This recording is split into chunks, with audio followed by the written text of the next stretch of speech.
Story 1. When I was a kid in the back of my mother's car, I saw a penguin in a pond we were driving past.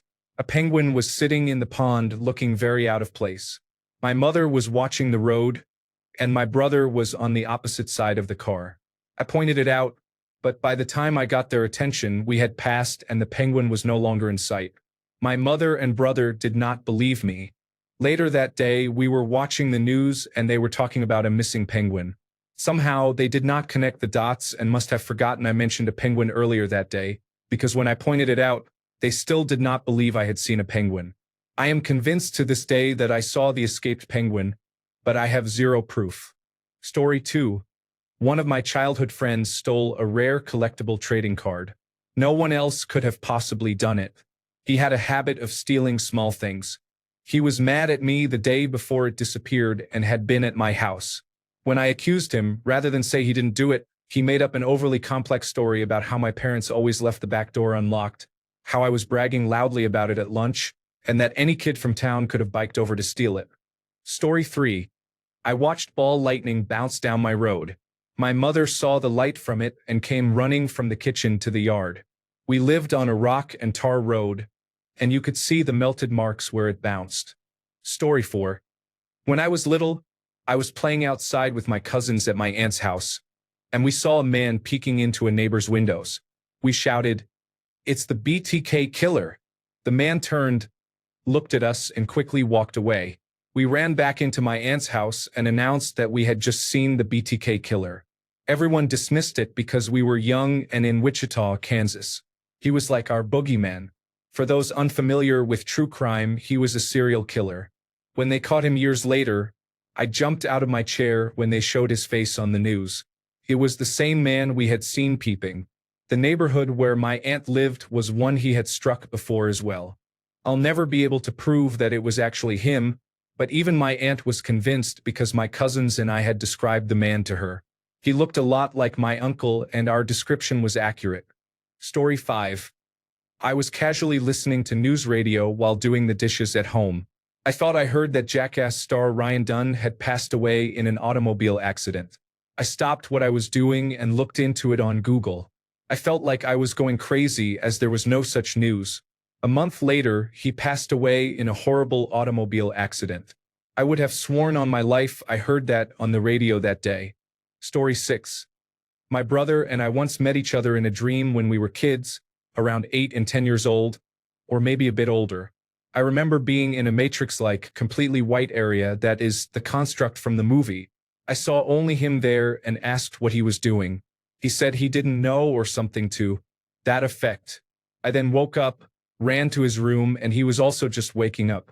We both finished each other's sentences as we tried to explain what we had just seen. It played out the exact same way for both of us, with each of us saying things about the dream that neither could have known unless they were there. We tried to tell our parents, but they did not really believe us.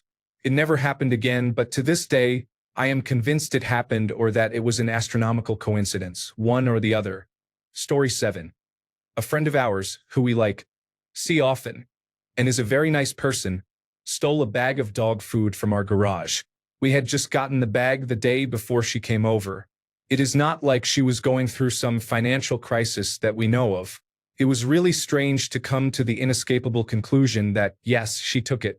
Story 8. My friend stole my attention deficit hyperactivity disorder medication.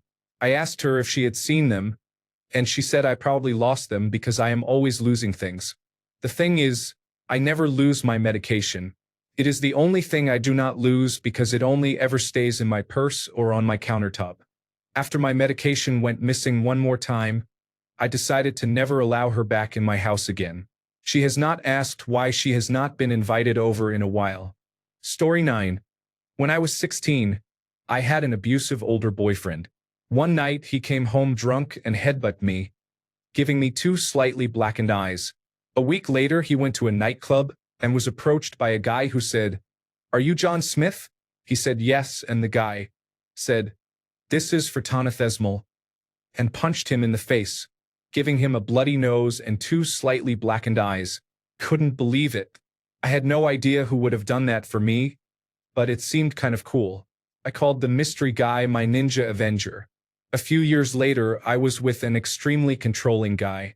He made my life hell for 6 months before I realized that I was better than the way he was treating me, and I broke up with him. He continued to stalk me for a while after, calling me, following me, and bugging my friends to see where I was and who I was with. Then one day he stopped.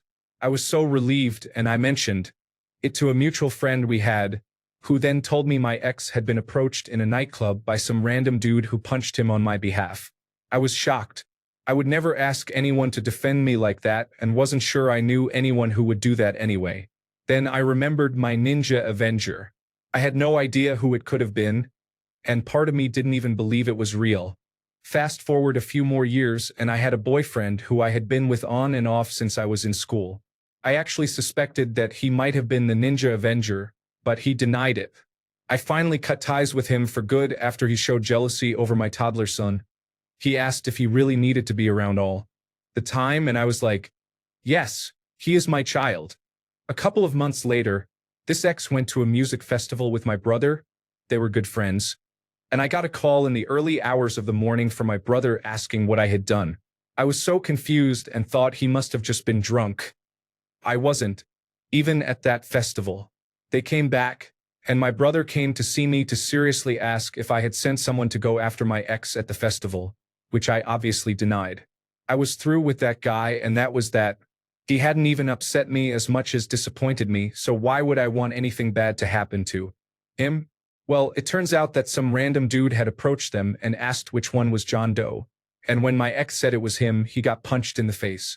The dude said, "That's for Tana Thesmal." Apparently my ninja avenger had struck again, but at a massive music festival, and I was completely dumbfounded. To this day, my brother still thinks I must have sent someone after them because what are the chances, right? And whenever I tell new people about it, they think I am making it all up. I swear I have no idea who kept punching my exes or how they knew where to find them. The whole thing is so bizarre. It hasn't happened since then, though, and that was about 15 years ago. Story 10. Robbie stole my arrowhead when I brought it to school for show and tell in the 2nd grade. It was there before lunch. Robbie left the cafeteria to use the restroom, and when we came back from lunch, it was gone. He was the only kid to leave the cafeteria that day. Where is my arrowhead, Robbie? Story 11. I saw Revenge of the Sith in theaters twice. Once, Portman's line was, "So this is how democracy dies," with thunderous applause. The other time, it was, "So this is how liberty dies," with thunderous applause. It having been 20 years, I don't really remember much about either showing, but I do remember noticing in the moment that the line was different on the second showing. I remember going on to the Star Wars forums and seeing a thread about the line being different. There was a 50-50 or 60-40th split among people reporting either line. That would be my best piece of evidence, but I was never able to find it in the Wayback Machine. Changing something like that at the last minute, late enough in the process that both versions end up in theaters, is something that feels like it would be completely in character for Lucas. But every home video version and even the infamous backstroke of the Westcam recording have the final Liberty line. Without the contents of that thread or the timestamps on the messages, even if you believe it existed, it's easy to dismiss it as people misremembering the line or conflating it with Obi-Wan's later line about his loyalty being to democracy. Story 12. I once saw a massive fish in a cave in the Great Barrier Reef. It was blue, flat, and had one eye on each side. Kept turning around to look up at me, and I swear it was around 10 meters long. Story 13. One time I was on a flight that just landed in Los Angeles, and I swear to God no one rushed the aisle like idiots racing to a red light. Everyone remained in their seats until the plane was fully docked. The seatbelt light turned off, and the door opened. It was the first and only time it ever happened to me. Most cordial deplaning experience ever. Story 14. This is not necessarily an event but rather an effect. Coronavirus disease has drastically increased mental illness.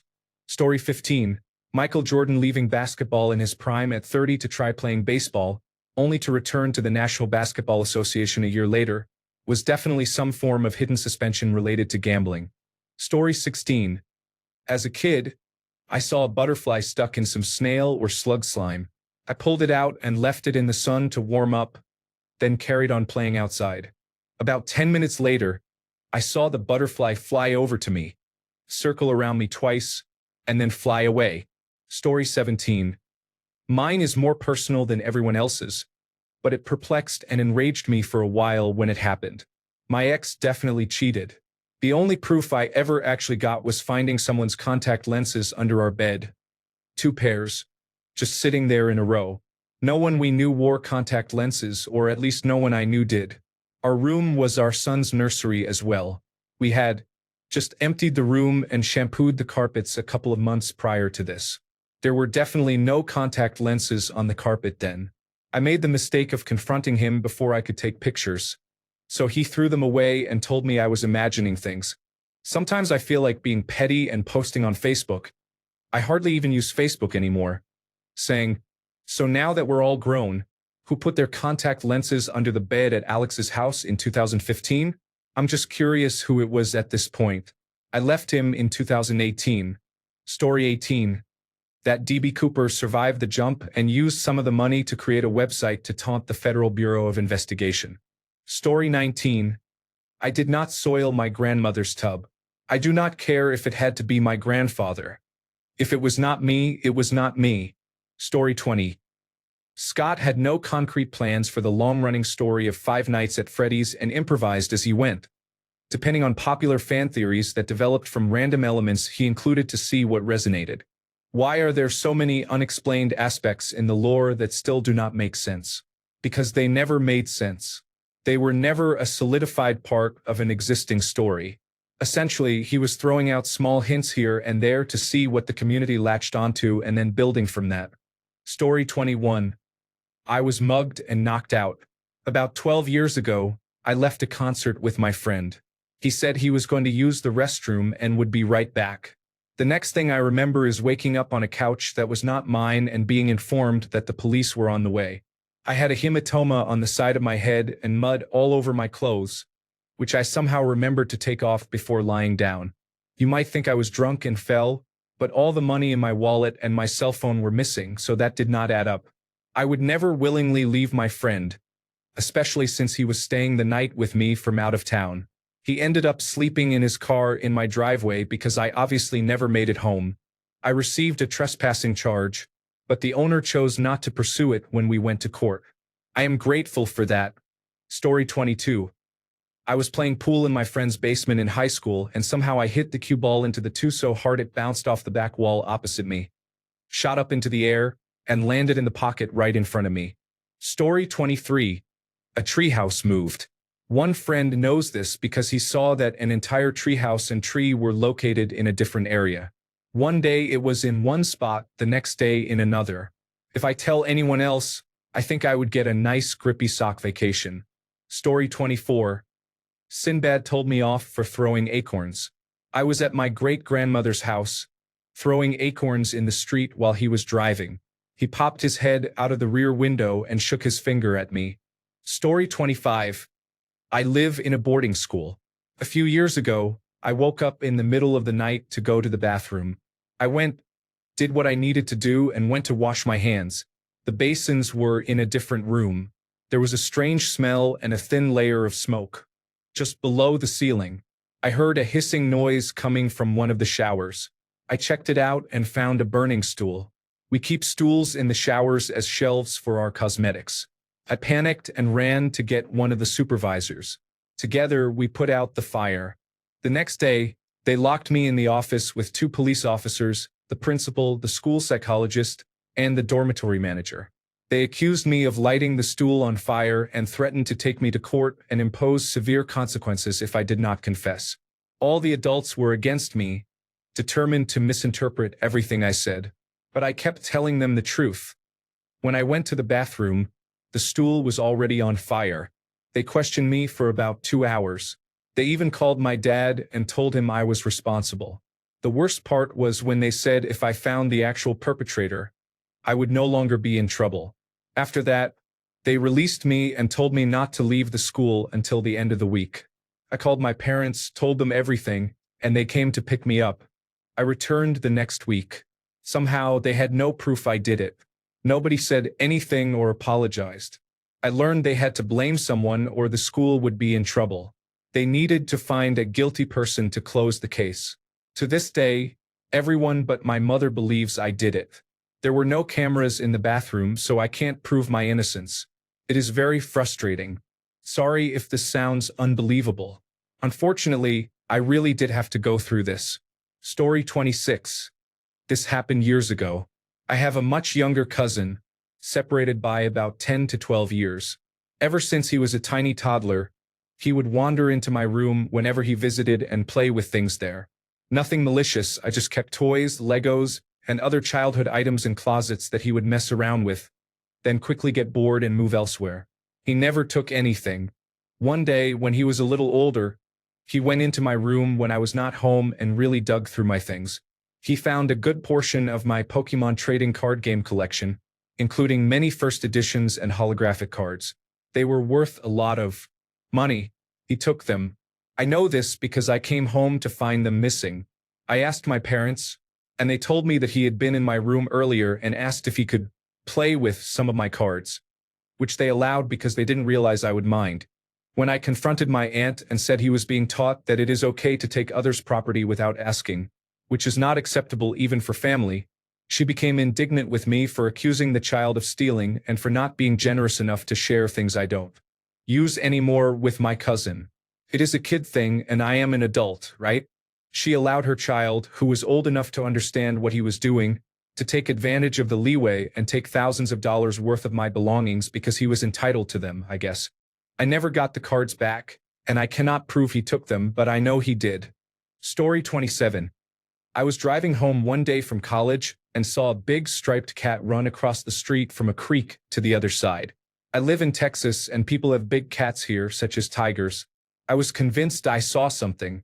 I have seen enough evidence around to think it was a massive bobcat. Story 28. One time, my best friend and I were driving up a mountain pass, just talking and driving. After some time, usually by then you have already left the pass behind you, we were back in the village where the road over the pass begins. We sometimes still talk about it and have never found a plausible explanation. Story 29. My mom would steal or break my things just to make sure I had a bad day. I only really noticed it after becoming a stable adult. For example, we went on a cruise, and I lost my glasses on the first day. That was unheard of for me. I think my mom threw them off the ship so I would not be able to see for the rest of the trip. This pattern repeated with many other things, always happening at the perfect time so she could watch me struggle for as long as possible. Story 30. The Luka Doncic trade was rigged for the Los Angeles Lakers to receive a new star to take over after LeBron James retires soon, and the Dallas Mavericks were rewarded with the first pick in the draft for making this move. Story 31.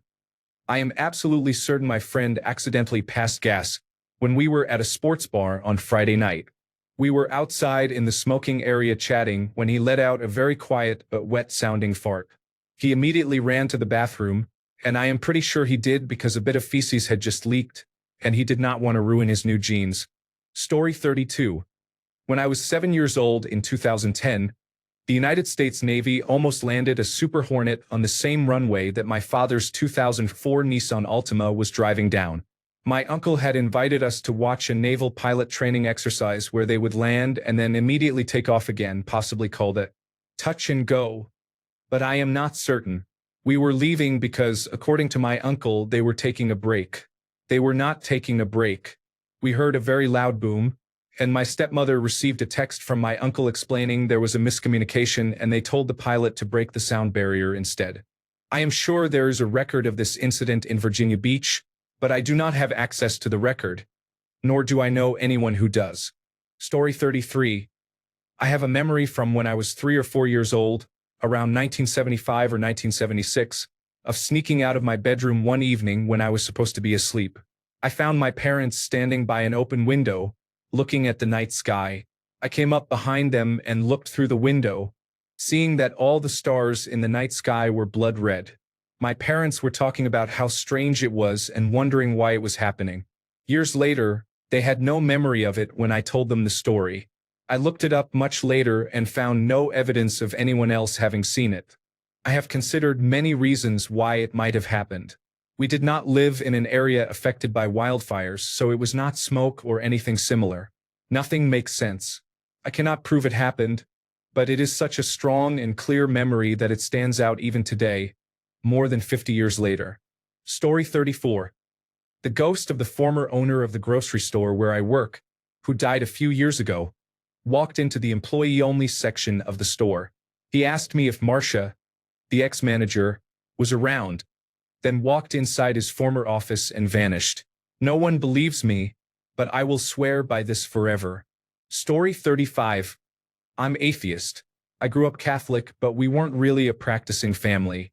I generally only believe things that can be proven. However, as a kid between ages 5 and 12, I experienced several paranormal events that I cannot prove but know happened. Around age 5 or 6, I saw a kid who looked my age but was frail and pale under my desk in my room. They were just sitting there and stared at me when I looked at them. Around age 10, a friend and I were at my house while our parents were out to dinner. At some point, we heard knocking coming from inside, at our garage door connected to the house. I went to look, thinking it might have been another friend who knew our code to get in the garage. We are still good friends and have known each other since we were toddlers, but nobody was there. I walked away, and the knocking happened again. I went to look again, thinking maybe he was playing a prank, but still nobody there. Now both my friend and I were a bit spooked. The knocking happened again and didn't stop. When I got close, it turned to banging, but nothing was there. We called our parents and they came home right away. There were no signs of anyone in the garage or anywhere else. When I was around 12, I was camping with scouts in Gettysburg. We heard a growl that sounded deeper than a dog's. 4 of us went out of the tent to look and saw a shadow about 4 feet tall in the shape of a dog or wolf. It ran away into some tall, thick grass. However, when it went through the grass did not move at all as it should if a physical object had hit it. On the same trip, a friend from the previous story was walking ahead of me through one of the battlefields and suddenly was yanked by the head to the right. He thought I did it, but others told him I did not. Later, when we got back to camp, he had a bruise on the ear on the side to which he was yanked. I did not experience anything else I can remember until I was about 22, in my apartment. I got out of the shower. My girlfriend was downstairs. Our bedroom door was at the top of the stairs immediately to the right. Since it was just us, we did not close the door when I got out to change. I heard running up the stairs, assuming it was my girlfriend, but nobody was there. I asked her if she had run up the stairs at all, and she had not. She was working on dinner. Story 36. The Central Intelligence Agency was involved in John F. Kennedy's death, or at least knew it could happen or was in the works and did not act. Jeffrey Epstein did not kill himself. Story 37. I think I was about 4 to 6 years old. I was in a hotel and remember watching the news when one of the anchors pulled his pants down and started talking gibberish. Story 38. My childhood dog absolutely understood full sentences, not just commands, but actual conversations. No one believes me, but I know he understood. Story 39. Evander Holyfield came to our elementary school and did an assembly about bullying with the principal. The principal said something, and Evander threatened to punch him. This was before his fight with Mike Tyson. Story 40. I am pretty sure I had Lyme disease. I got some really bad spider bites with a small central bump. There was a light bullseye formation. I felt achy and had a panic attack. Everything went downhill mentally for a few months until I took some antibiotics. I lost balance and could not walk for a while. I experienced delirium. This is a reasonable theory. Story 41. 20 years ago in Sierra Vista, Arizona, a pelican flew into our backyard, rested a bit, then flew off. I grew up in Monterey Bay and definitely know a pelican when I see one. Story 42. A Need for Speed 3 Hot Pursuit CD exploded in my hard drive back in 1999. I kept clicking it to play, and the disc started spinning uncontrollably. Then it popped and damaged my disk drive. No one believed me. My oldest brother thought I was just being destructive. It was not until a Mythbusters episode aired with a similar scenario that he began to believe me. Story 43. In high school, I went on a cruise with my parents and saw what I can only describe as an unidentified flying object. I had just woken up from a nap in the cabin, glanced out the window, and spotted a flat circular object hovering over the water. After watching it for a moment, I decided to head up to the top deck for a better look. Up there, almost no one seemed to notice it except for a couple by the rail. I stood about 5 feet from them, staring at the object. Its edge had a slow-moving light going around it. I kept quiet until the man standing next to me finally asked if I was seeing it too, and I said yes. Strangely, everyone else on the deck seemed oblivious. We watched until the object drifted out of view. The couple beside me was rattled, especially the man, and I was equally confused. Call me crazy, but we all three saw it, and that's all the proof I need. Story 44. When I was about 12, I was getting ready for school, and suddenly my wristwatch flew from my bed and hit my mirror as if it had been thrown. I have no idea how it happened, and the memory has faded over time, but I remember being completely convinced that it happened at the time. Story 45. I was outside stargazing over the coast, looking out over the Tasman Sea with my nephew and niece back in 1990. We saw one of the brighter stars in the sky suddenly move and split into 3 separate star-like objects. I tracked one across the horizon through an old 700mm telescope and got a reasonable view of it before I lost it behind trees. It was egg-shaped with an orange cone-shaped front and a whitish tapered rear. There were no flashing lights that I could see. Tracking a moving object was a little tricky, but I definitely had it in my sights long enough to say, "That's not a plane. That's not a... What is that?" I remember being very confused about what I was looking at.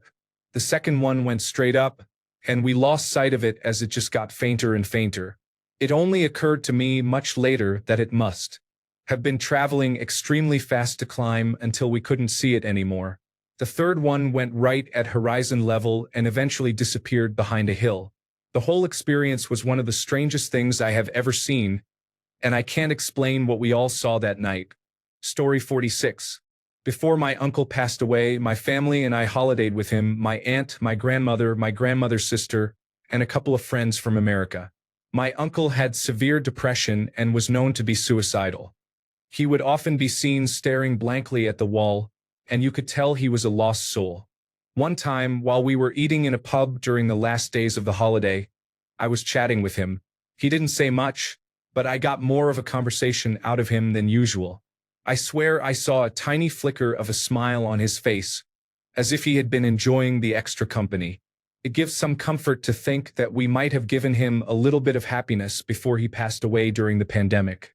He was a lovely person who would do anything for anyone before the depression hit, and one of the kindest people you could meet. Story 47. I had a premonition that the man I was talking to on the phone, whom I had only one date with at that point, would be the love of my life. It felt like someone yelling at me from afar, saying, "He is going to be the love of your life," and I became dizzy. I was standing in front of my refrigerator. Hope that when I die, I find out who it was.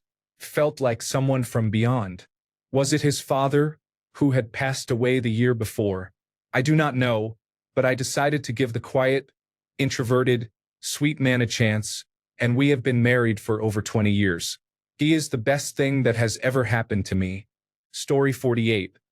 When I was in a coma, my best friend who had just died told me I was not allowed to die, and that she was at peace with her brother and youngest child who passed from sudden infant death syndrome.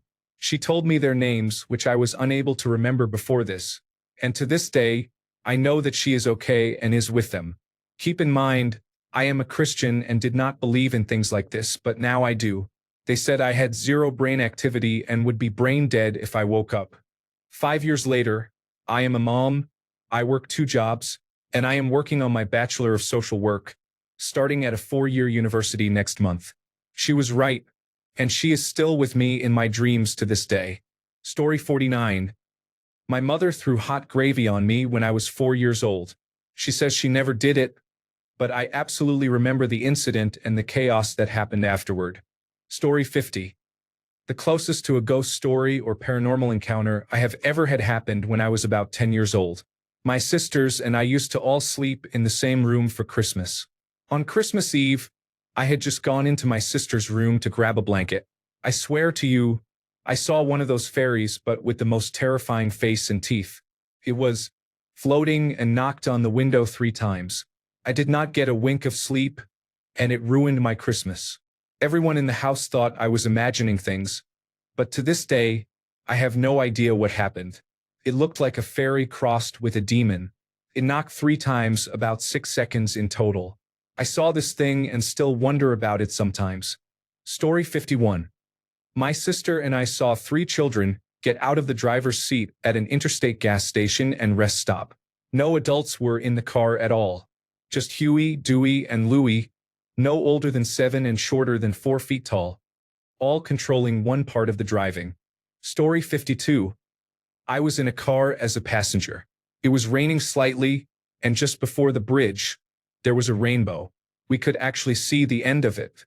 I know this seems unusual, but there must be an explanation.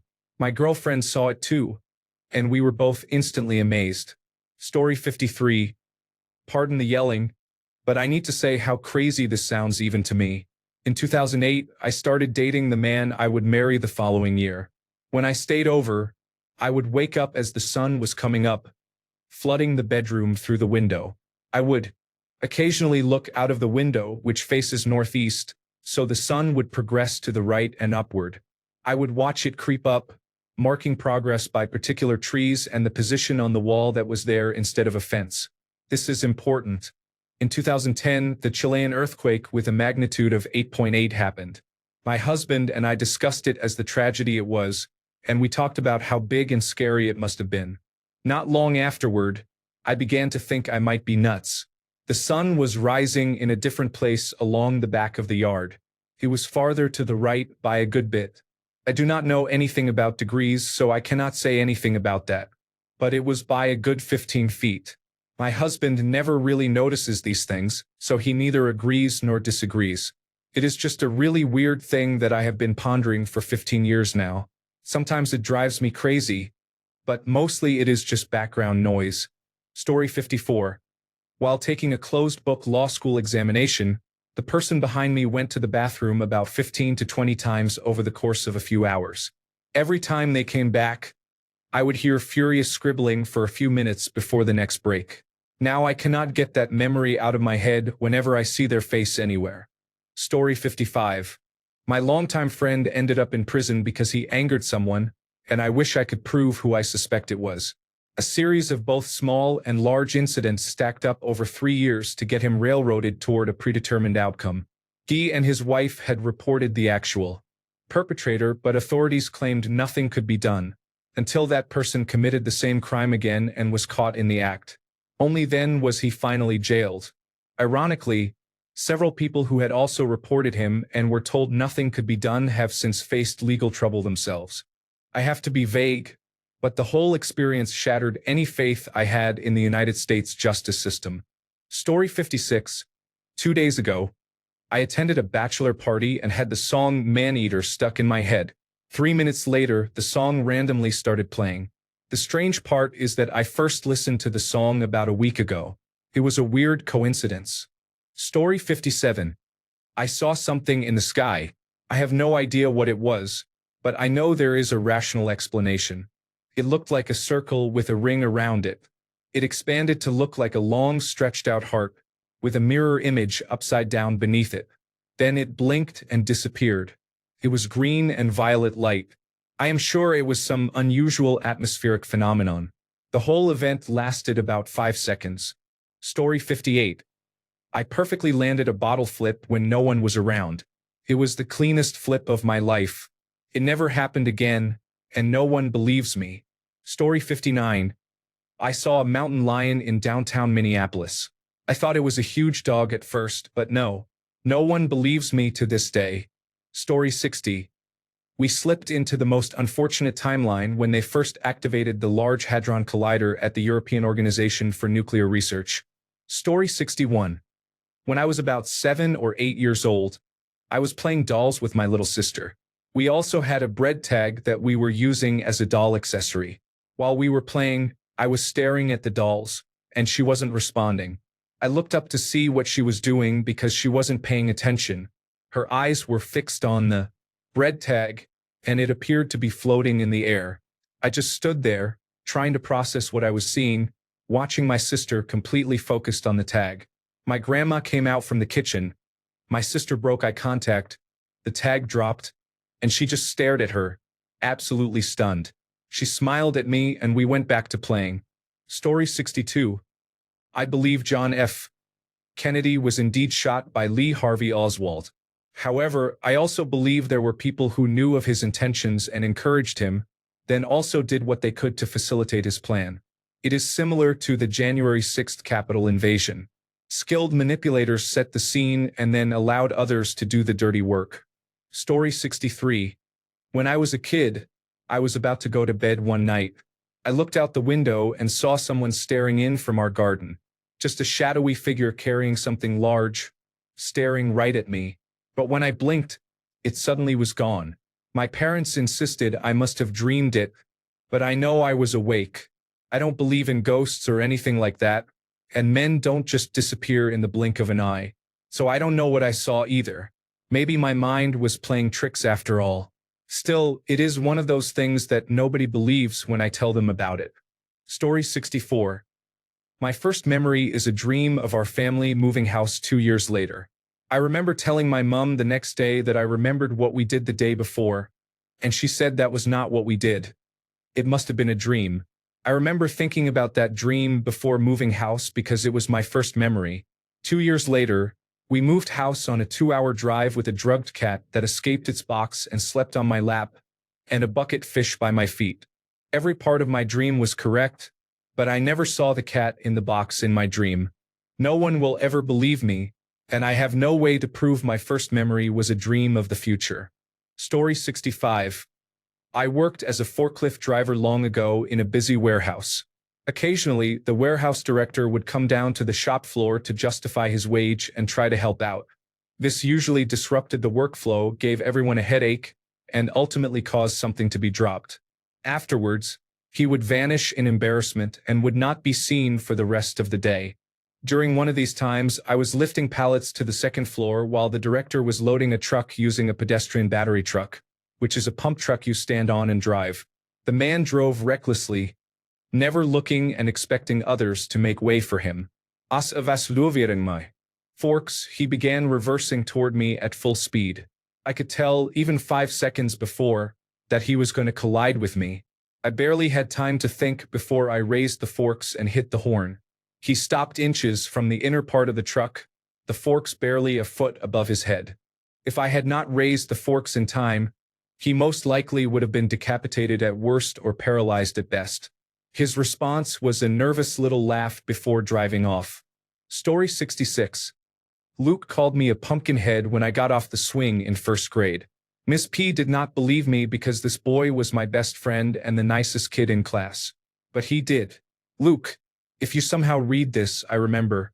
P.S. No, you're the pumpkinhead. Story 67.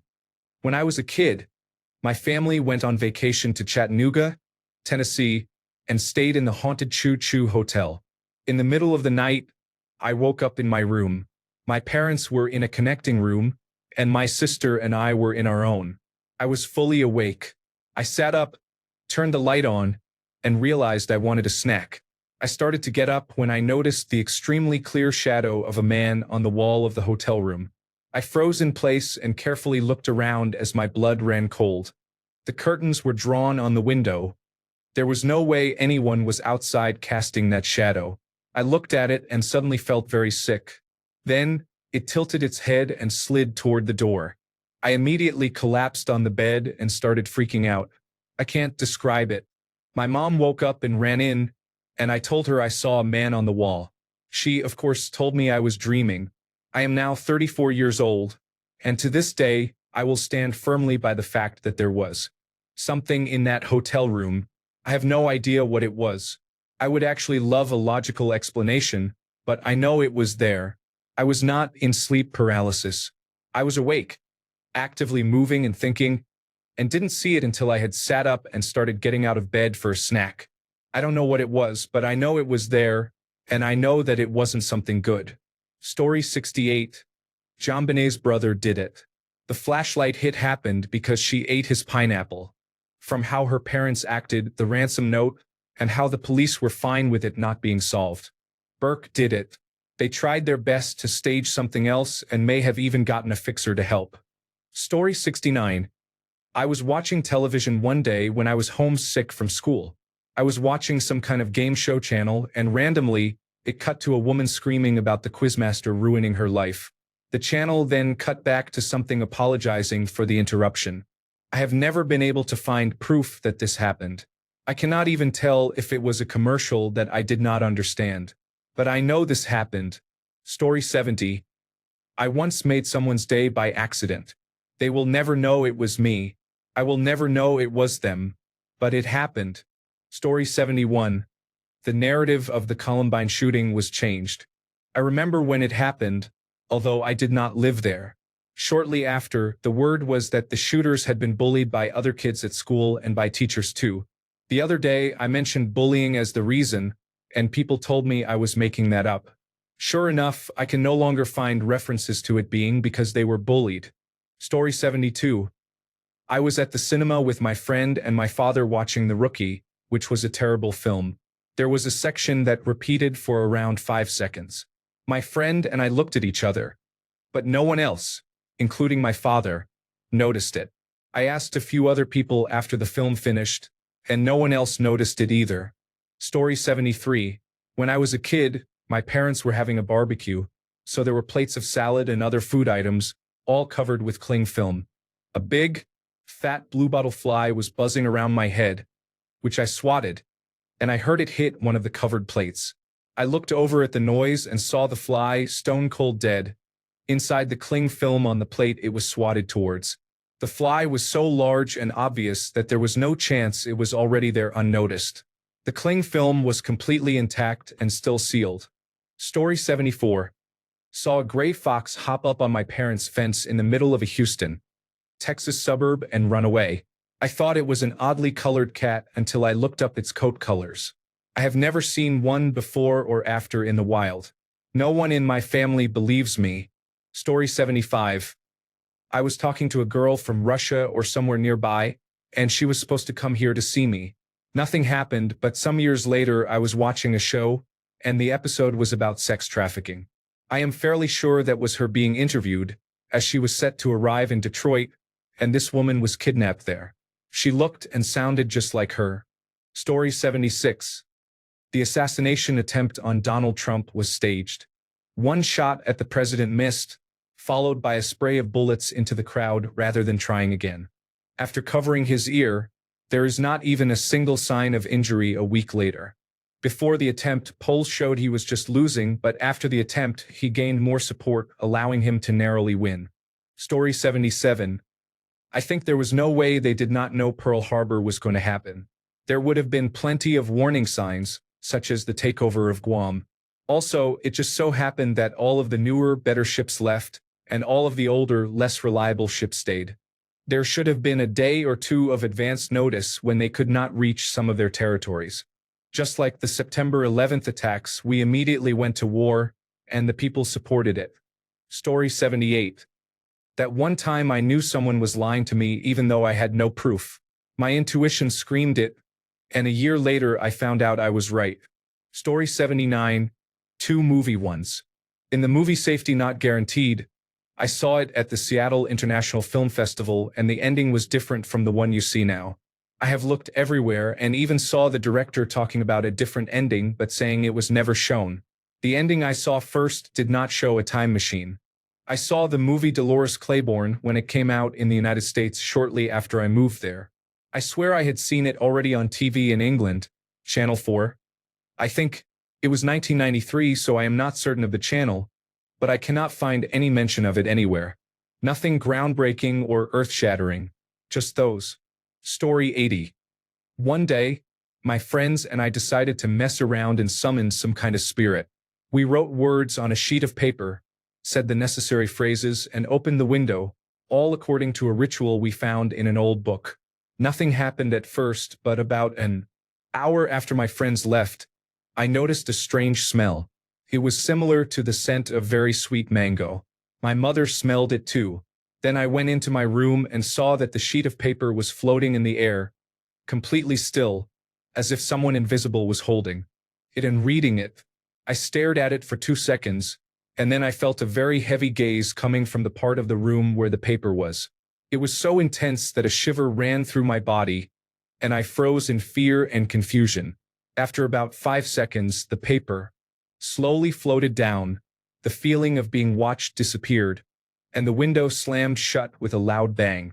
No one believed me, and they still do not. Honestly, I would not want to see it again myself. Every time I remember it, the same shiver runs through my body. Story 81. I saw a man transform into a werewolf before I even knew what werewolves were.